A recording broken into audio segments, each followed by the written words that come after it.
దేవుడు పరిశుద్ధ గ్రంథములో సువార్తలుగా రాయించాడే తప్ప శుభవార్తని రాయించలేదు.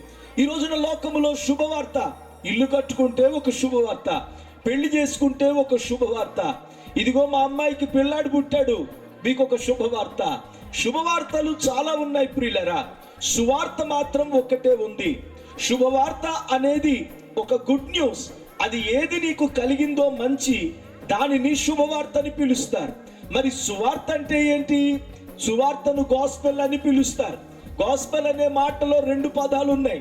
ఒకటి గో, రెండు స్పెల్, వెళ్ళు, ప్రకటించు అనేది దేవుని బిడ్డలారా సువార్త.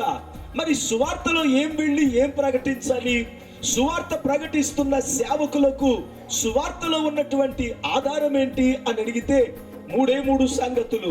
యెషయా గ్రంథంలో 9:6 చదువుతాం కదా, ఆయన ఆశ్చర్యకరుడైన దేవుడు అని రాయబడింది. ఏంటి ఆశ్చర్యకరుడు అని అడిగితే క్రీస్తు ప్రభు వారి యొక్క జన్మము, క్రీస్తు ప్రభు వారి యొక్క మరణము, క్రీస్తు ప్రభు వారి యొక్క పునరుద్ధానం. ఎక్కడ ఏ సేవకుడు దేవుని యొక్క సువార్తను ప్రకటించినా, ఎక్కడ మనము ఎప్పుడైనా దేవుని యొక్క సువార్తను విని యేసుక్రీస్తు ప్రభుని మన స్వంత రక్షకుడుగా అంగీకరించి ప్రభు దగ్గరకు వచ్చినా, మనకు దొరికిన సువార్తలో ఈ మూడు సంగతులే మనలను ప్రభావితం చేశాయి, యేసు దగ్గరికి తీసుకొచ్చాయి.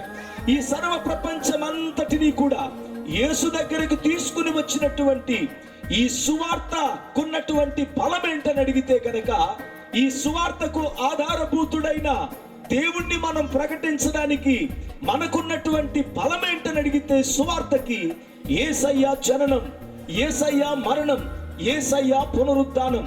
ఎందుకంటే ఈ మూడు కూడా లోకములో ఎవ్వరికీ కూడా పోల్చడానికి, మ్యాచ్ అవడానికి అవకాశము లేనివి.